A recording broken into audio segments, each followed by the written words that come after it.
Քաղաքապահականները առանձին վերցրած բավականին կոշտ ու քննադատական են արձագանքում ուժեղ Հայաստանի Շուշերի ունեցող զարգացումներին, նաև անմեղության կանխավարկածը շատ ժամանակ հաշվի չառնելով, նաև վերջերս կցանկանայի ձեր մեկնաբանությունը լսել ԿՊԱ-կան պատգամավոր Արուսակ Ջուլակյանի մեկնաբանության վերաբերյալ Նարեկ Կիրակոսյանին տված YouTube-յան հարցազրույցի ժամանակ։ Ժողովուրդ, դե ես ինձ թույլ չեմ տա կրկնել այդ ամենը ինչ տիկինը ասեց, բայց դա ինքը պատգամավոր է, պատահական չի նշում, դա բարեվարկության կոպիտ խախտում է, առնվազն եթե մենք իրավական ու ժողովրդավար պետության մասին ենք խոսում, պետք է հանձնաժողով էթիկայի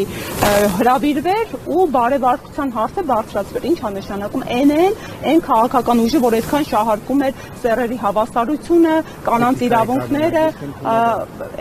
պատահական չասեցի, տեսնելով թե ինչպիսի ազդեցություն է մարդկանց վրա գործում մեր քաղաքական ուժի բարեվարկ խոսույթը, վարքագիծը, անմիջապես հասկացան, փորձեցին որդեգրել, բայց չեն կարող անել այն, ինչ չունեն, հա, այս սկզբանը։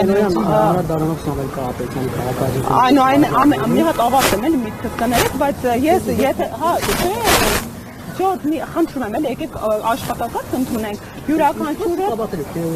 յուրաքանչյուրը մեկ հարց տակ ու մենք էլ հավատում։ Հա, հիմա հաջորդից ձեր հարցերը կլինի, եթե կզիջեք հարգելիներս, հա, ավարտեմ, ես լիահույս եմ, եթե դուք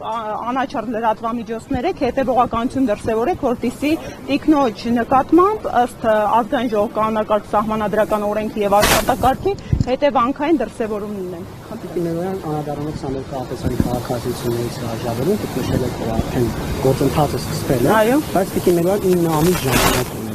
որպեսզի Սամվել Կարապետյանը 9 ամիս առաջ սկսի այդ գործընթացը եւ այսօր գուցե արդեն կամ ավելի առաջ է լինել այդ process-ը կամ արդեն հասած լինել եզրագծին,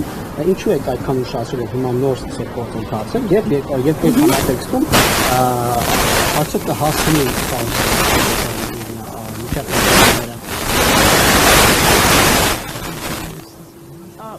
հարգելիս, որովհետև մեր քաղաքական ուժը ընդամենը 3 ամսական է,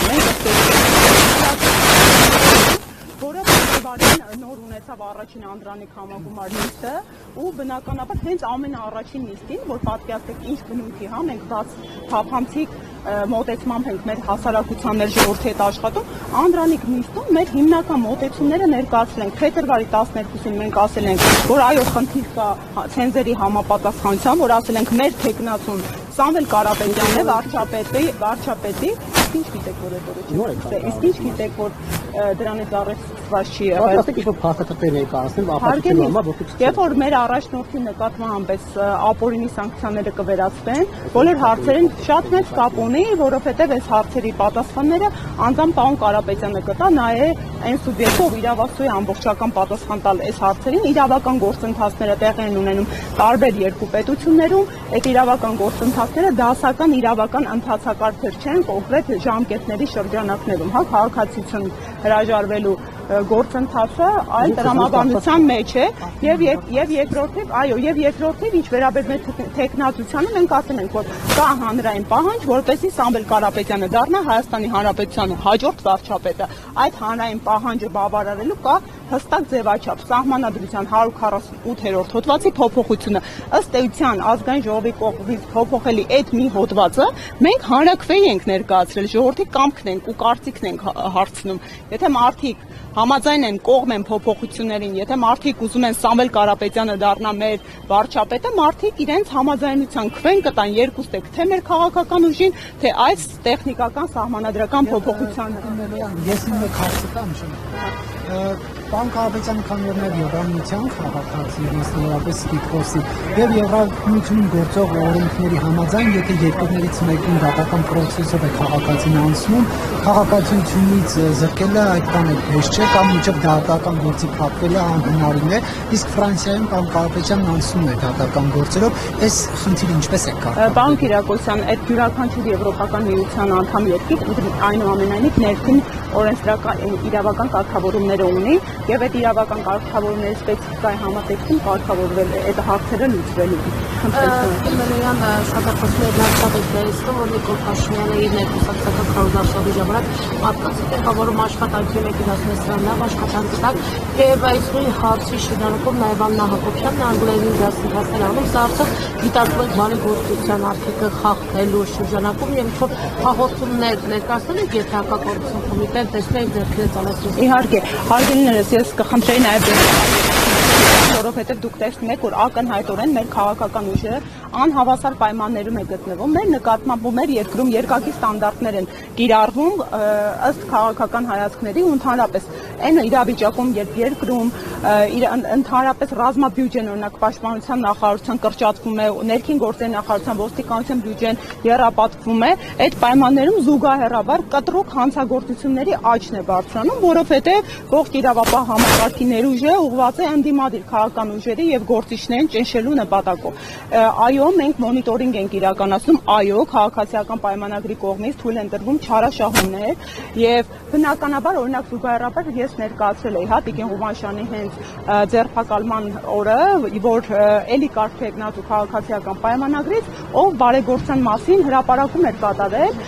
եւ դրա հետքերով անկախ երբ էր կատարվել, հրապարակումը կատարվել էր այդ օրվա դրությամբ եւ ըստ էության ընկալման տեսանկյունից տեսեք, ընտրական օրենսգիրք, սահմանադրական օրենքի եւ քրեական օրենսգիրքի բարեգործության արգելքի երկու հոդվածները իրանք այնքան լայն ու ոչ համաչափ ու ոչ որոշակի են տրված, որ ցանկացած կերպ իրավապահ մարմինները կարող են մեկնաբանել ու մանիպուլացնել։ Այդ տեսանկյունից այս հոդվածները ընդհանրապես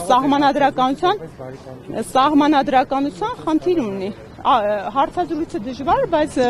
կոնկրետ հանցակազմ գոյություն ունի, հա, որպեսզի դա հանցավոր արարք լինի 4 կոմպոնենտ կա։ Փայլակի երրորդ հարցի պատասխանը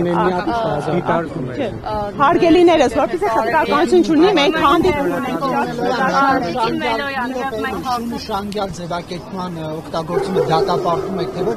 Ինչ այս բան Կիրակոսյան մեր երկիրը ունենալու է այնպիսի վարչապետ Սամվել Կարապետյանի տեսքով ու դեմքով, որ երկրի վարչապետը Արտոն Ժողովի բարձրանալու իրան թույլ չտա։ Սամվել Կարապետյանը երբ է ուղերձով հանդես գալ, այսինքն մեր համակիրը դուք դատավճիռ ունեք, որ հստակ աշխատակիցներ, դուք ունեք պանդում,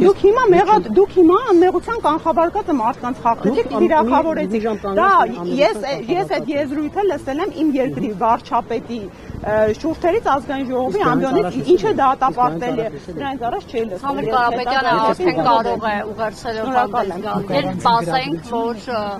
այդ հրապարակային խոսքով հանդես գա, օգտագործելով դիգիտալ։ Այո, հարգելիներս, արդեն պարոն Կարապետյանի նկատմամբ սանկցիաները նվազեցվել են գոնե այդ տեսանկյունից հաղորդակցման ու գոնե այլևս հնարավորություն չեն ունենա իշխանությունները մանիպուլացնել մարդու նկատմամբ կիրառված սանկցիաները եւ պարոն Կարապետյանը շուտով կարծում եմ ձեզ հետ ընդհանրական հանդիպում կունենա։ Շատ շնորհակալ։